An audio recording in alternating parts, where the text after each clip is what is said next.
Olá, seja bem-vindo ao nosso canal Para a Eternidade. Sou Sueda Meriguete Martins e junto com meu marido Paulo Martins, começamos hoje uma viagem pelos bastidores da origem do mal e suas consequências.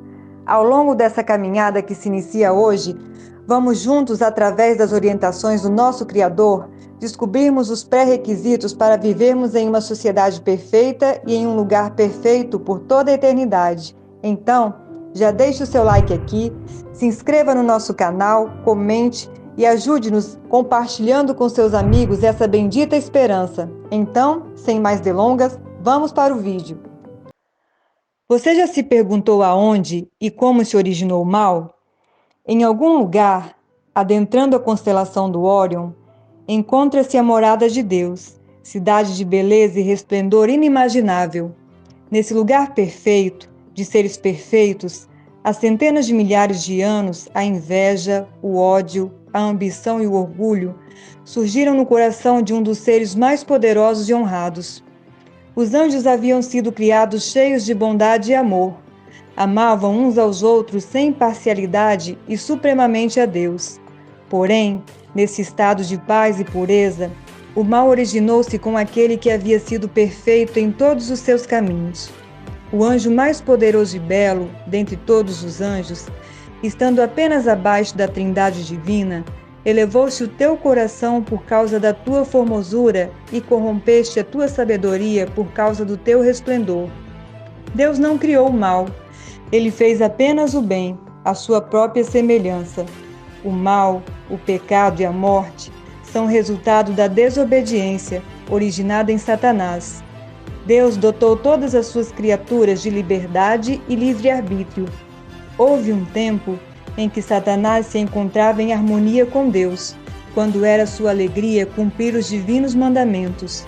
Seu coração encontrava-se cheio de amor e regozijo em servir ao Criador, até que começou a imaginar que sua sabedoria não derivava de Deus, sendo antes inerente a ele próprio, e que ele era tão digno quanto Deus de receber honra e poder. Pouco a pouco, começou ele a procurar a própria honra e a trabalhar para atrair atenção e obter louvor para si mesmo. Gradualmente, também conduziu os anjos sobre os quais presidia a lhe prestarem serviço, em vez de devotarem todas as suas energias ao serviço do Criador. Deus, o grande Criador, reuniu os seres celestiais para poder, na presença de todos os anjos, conferir honra especial a seu Filho unigênito Jesus. Este estava sentado no trono com o Pai, com a multidão celestial de santos anjos reunida à volta. Então o Pai fez saber que ele próprio ordenara que Cristo, seu Filho, fosse igual a ele, de modo que onde o Filho estivesse, estaria sua própria presença. A palavra do Filho deveria ser obedecida tão prontamente quanto a do Pai. O Filho fora investido de autoridade para comandar o exército celestial. Deveria ele agir especialmente em união com o Pai no projeto de criação. Sendo criatura, Lúcifer queria fazer parte da comissão de criação, que é uma prerrogativa somente da Trindade divina. Satanás estava com inveja e ciúmes de Jesus Cristo. Quando todos os anjos se inclinaram diante dele para reconhecer sua supremacia, elevada autoridade e direito de governar, Satanás também se prostrou, ainda que seu coração estivesse cheio de inveja e ódio. Satanás acreditou que ele próprio era, entre os anjos, o favorito no céu. Havia sido grandemente exaltado, mas aspirava a alcançar a altura do próprio Deus. Os anjos alegremente reconheceram a supremacia de Cristo e, prostrando-se diante dele, extravasaram seu amor e adoração. Lúcifer curvou-se com eles, mas em seu coração havia um conflito estranho, violento. A verdade, a justiça e a lealdade estavam a lutar contra a inveja e o ciúme. A influência dos santos anjos pareceu por algum tempo levá-lo com eles. De novo, porém, achou-se repleto de orgulho por sua própria glória. Voltou-lhe o desejo de supremacia e uma vez mais condescendeu com a inveja de Cristo. Satanás iniciou a obra de rebelião entre os anjos que estavam sob seu comando, procurando difundir entre eles o espírito de descontentamento. Agiu de modo tão ardiloso que muitos dos anjos se comprometeram com ele antes que seus propósitos fossem plenamente conhecidos. O espírito de descontentamento e desafeição nunca antes havia sido visto no céu. Era um elemento novo, estranho, misterioso, inexplicável. O próprio Lúcifer não estivera a princípio ciente da natureza verdadeira de seus sentimentos. Durante algum tempo receou exprimir a ação e imaginações de sua mente, todavia não as repeliu. Não via para onde se deixava levar. Entretanto, esforços que somente o amor e a sabedoria infinitos poderiam imaginar foram usados para convencê-lo de seu erro. Proveu-se que sua desafeição era sem causa. Ele viu qual seria o resultado de persistir em revolta. Lúcifer foi convencido de que não tinha razão.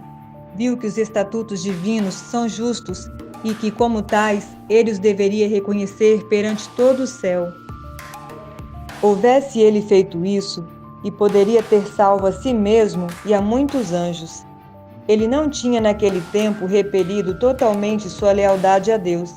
Embora tivesse deixado sua posição como querubim cobridor, se contudo estivesse ele disposto a voltar para Deus, reconhecendo a sabedoria do Criador e satisfeito por preencher o lugar a ele designado no grande plano de Deus, teria sido reintegrado em suas funções.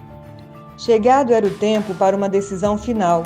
Deveria render-se completamente à soberania divina ou colocar-se em franca rebelião. Quase chegou a decisão de voltar, mas o orgulho o impediu de fazer isso.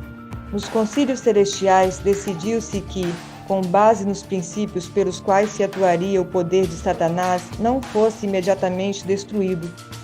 O propósito de Deus era colocar todas as coisas sobre uma base de eterna segurança. Deveria ser concedido tempo para que Satanás desenvolvesse os princípios que constituiriam o fundamento de seu governo. O universo celestial deveria contemplar o resultado dos postulados que Satanás declarara serem superiores aos princípios de Deus.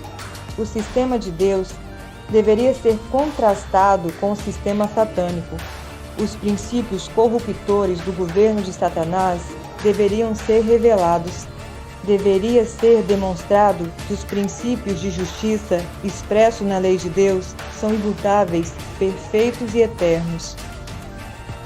O grande Deus poderia haver expulsado imediatamente do céu a esse arqui-enganador. Tal não era, porém, o seu propósito. Daria ao rebelde uma chance justa de medir forças com seu próprio filho e os anjos leais. Nessa batalha, cada anjo escolheria por si mesmo de que lado ficar e manifestaria sua posição diante de todos os demais. Satanás quis se tornar um centro de influência. Uma vez que não podia ser a mais alta autoridade no céu, se tornaria a mais elevada autoridade em rebelião contra o governo do céu. Seria líder, exerceria controle e não seria controlado. Cristo se ocupara nas cortes celestiais em convencer a Satanás de seu terrível erro, até que finalmente o maligno e seus simpatizantes se encontraram em rebelião aberta contra o próprio Deus. Cristo, como comandante do céu, foi indicado para acabar com a rebelião. Houve então batalha no céu. O Filho de Deus, o Príncipe dos céus, junto com seus anjos leais, empenhou-se em conflito com o arqui-rebelde e os que a este se uniram. O Filho de Deus e os anjos sinceros e leais prevaleceram, ao passo que Satanás e seus simpatizantes foram expulsos do céu. Anjos se empenharam em batalha. Satanás desejava derrotar o Filho de Deus e os que estavam submissos à sua vontade, mas os anjos bons e leais prevaleceram, e Satanás, com seus seguidores, foi expulso do céu. Te aguardamos no próximo vídeo para mais um passo nessa jornada. Fique com Deus.